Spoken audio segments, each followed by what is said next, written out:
The fog in Vermont doesn't just roll in, it swallows things. Elias Thorne watched from the porch of the Victorian mansion he had just inherited, clutching a cold cup of coffee. The house was a jagged silhouette against the gray sky, a gift from an uncle he hadn't spoken to in 20 years. The lawyer's note had been brief.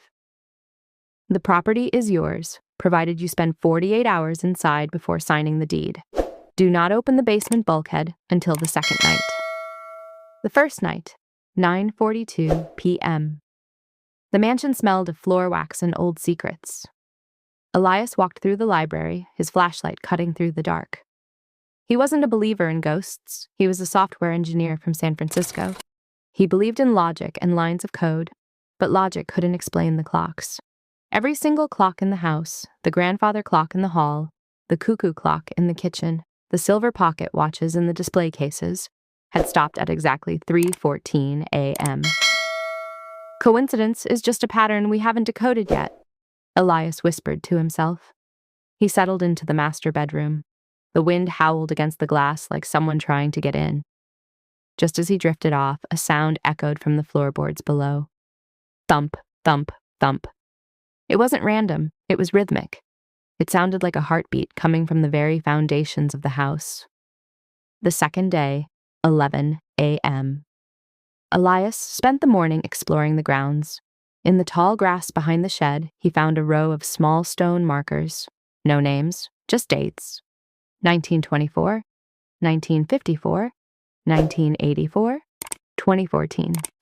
Every 30 years something happened here. He did the math. 2024. That was this year. His phone had no signal, but he found an old shortwave radio in the study. As he turned the dial, static filled the room, eventually settling into a distorted voice. Don't sign, Elias. The cellar isn't empty. The voice sounded exactly like his own. The bulkhead, 12:01 a.m. the second night. The deadline had arrived. According to the lawyer's instructions, he could now open the basement. Elias stood before the heavy wooden bulkhead doors in the kitchen floor. His heart hammered against his ribs. He pulled the iron ring. The hinges screamed. Instead of a dark cellar, he found a room bathed in a soft, pulse-like blue light.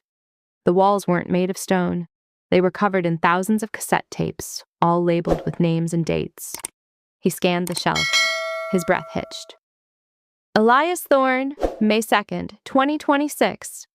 He popped the tape into a dusty player on the table. Voice on tape. If you're hearing this, Elias, it means you've stayed the 48 hours. You're wondering why the clock stopped. You're wondering about the graves. Look at your right wrist. Look at the tattoo that wasn't there yesterday. Elias pushed back his sleeve. His skin went cold. There, etched in a faint, glowing blue, was a series of coordinates and a timestamp. 3:14 a.m. the twist. The uncle who left him the house hadn't died of old age. According to the newspaper clipping he found tucked behind the tapes, his uncle had disappeared in a locked room mystery 30 years ago. Elias looked at the tape player. The tape was still spinning, but the voice had changed. It wasn't his voice anymore. It was a deep, guttural rasp. The house doesn't belong to the Thornes, Elias. The Thornes belong to the house. We are the batteries, and you just plugged yourself in. The front door clicked shut. The locks turned by themselves. The grandfather clock in the hall began to tick.